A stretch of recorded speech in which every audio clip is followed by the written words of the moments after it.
안녕하세요. 탐정 리턴즈는 지난 2015년에 개봉했던 탐정 더 비기닝의 속편입니다. 조금 먼저 개봉했던 조선 명탐정과 더불어 우리나라에서는 굉장히 보기 드물게 시리즈로 이어지고 있는데 사실 두 영화 사이에는 뚜렷한 공통점이 두 가지 있습니다. 첫째는 제목만 봐도 알 수 있다시피 탐정을 주인공으로 한다는 거고, 둘째는 그럼에도 불구하고 추리보다는 코미디를 전면에 내세운다는 겁니다. 여기서 후자의 경우는 비단 조선 명탐정과 탐정만의 특징이나 단점은 아닙니다.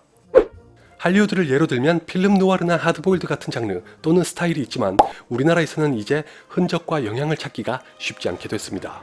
아무래도 대중적으로 잘 먹히지 않다 보니까 설사 탐정이 주인공이라고 하더라도 필름 누아르나 하드보일드는커녕 흔히 소설로 떠올릴 수 있는 정통 추리 영화의 길을 걷지도 않습니다. 할리우드에서도 유행이 한참 지나서 그런 종류의 영화는 이제 거의 사장된 셈이나 마찬가지라고 해도 될 것 같네요.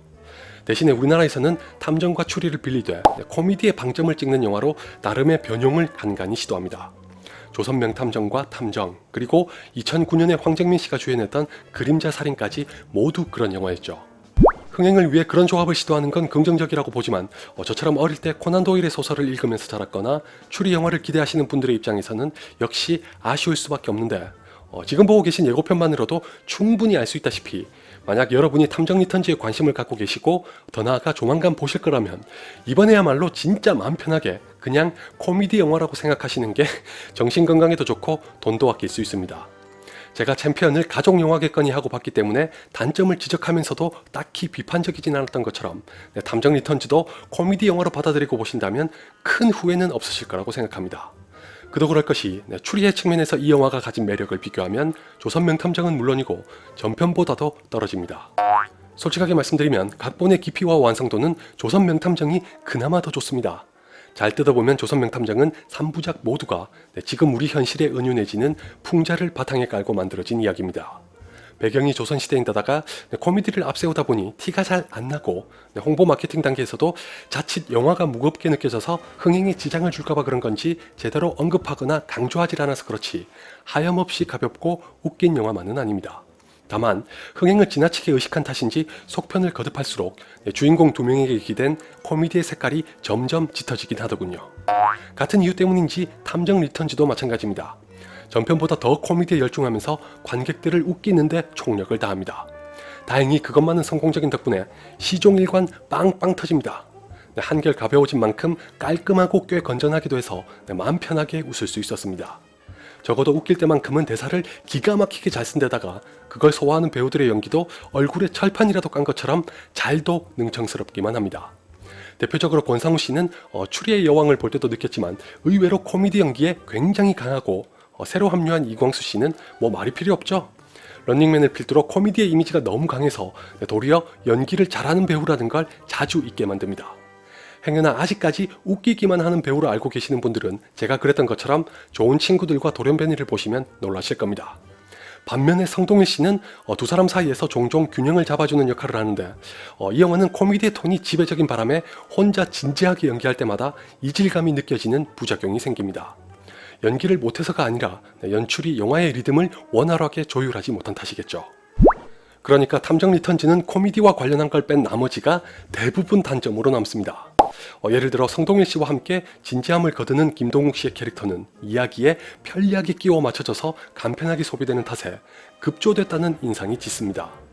설상가상 악역의 존재감은 온데간데 없는데 그럴 수밖에 없는 게 영화 전체가 거의 전적으로 세 사람의 캐릭터 코미디에 의존합니다. 그나마 이광수 씨는 분량이 아주 많은 건 아니라서 첫 등장하기까지 시간이 꽤 걸립니다. 게다가 그 후에는 또 한동안 안 나오다가 후반부에 가서야 다시 나오기 때문에 팬들이 보면 실망할 확률이 적지 않을 것 같네요. 위안이 될지 모르겠지만 손담비 씨는 그것보다도 더 적습니다. 어쩌면 손담비 씨가 나오는 것조차도 모르는 분들이 많으실 수도 있겠는데 딱히 흥행에 도움은 안 된다고 생각한 건지 아니면 손담비 씨가 연기한 캐릭터가 진지해서 그런 건지 예고편에도 안 나오죠. 추리에 대한 건 굳이 언급하고 자시고 할 것도 없습니다. 관객에게 던지는 단서나 추리의 여지가 워낙 옅어서 흥미를 가지려야 가질 수가 없습니다. 그냥 웃다 보면 어느 순간 영화 속 캐릭터들끼리 한바탕 긴 대사를 늘어놓으면서 범인을 찾아버리니 그런 쪽으로는 만족을 얻기 힘든 영화입니다. 저는 이게 의외면서도 너무 아쉬운 게 탐정 리턴즈를 연출한 사람이 바로 개인적으로는 아주 인상적으로 봤던 영화인 미싱 사라진 여자의 이현희 감독이기 때문입니다. 전작의 무게감을 생각하면 탐정 리턴즈에 대해서는 크게 놀라게 됩니다. 시간으로는 약 2년, 작품으로는 단 한 편만에 이렇게까지 달라진 영화를 내놓았다는 게 엄청난 반전이네요. 코미디라서 그렇다는 게 아니라 이렇게까지 가벼운 영화를 각색하고 연출했다는 것에서 그렇다는 얘기입니다. 물론 그게 무조건 나쁘다고는 할 수 없지만 말 그대로 의외면서도 아쉬워서 챔피언을 봤을 때와는 달리 이렇게 주절거리고 있습니다. 바꿔 말하면 그만큼 제가 이 영화에 기대하는 바가 있었다는 거죠. 그 와중에도 긍정적인 건 오로지 코미디를 부각시킨 흥행성에 집중하고 싶었던 거라면 그 의도가 어느 정도 성공했다는 겁니다. 굳이 포장하자면 가벼움의 미학이랄까요? 모 영화의 모 감독과는 달리 무리하게 의미를 부여하려 하거나 다른데 눈길을 돌렸다가 자멸하는 우를 범하진 않았다는 것에서 소기의 성과는 있다고 생각합니다. 두 마리 토끼를 잡을 자신이 없다면 이렇게 한 마리라도 잡는 걸 택하는 게 현명한 거니까요. 고로 여러분도 이 영화를 보시겠다면 나머지는 포기하시고 그냥 2시간 동안 수시로 웃을 수 있는 코미디 영화만을 기대하시는 게 좋습니다. 그것조차도 만족 못하실 분들이 생긴다면 낭패지만요. 좀 더 지켜봐야 되겠지만 이현희 감독은 만약 탐정 리턴즈가 흥행에 성공하면 부담을 덜 수 있을 테니 다음에 더 좋은 영화로 만났으면 합니다. 여담이지만 우리나라에 탐정이 등장하는 영화라고 해서 전부 다 코미디만을 중시하는 건 아닙니다. 조성희 감독이 연출한 탐정 홍길동은 필름 누아르나 하드보일드 영화에 상당히 근접했던 걸로 기억합니다. 판타지스럽기도 해서 참 독특한 영화였는데 그래서인지 흥행에선 크게 실패했지만 저는 진짜 아까운 영화라고 생각합니다.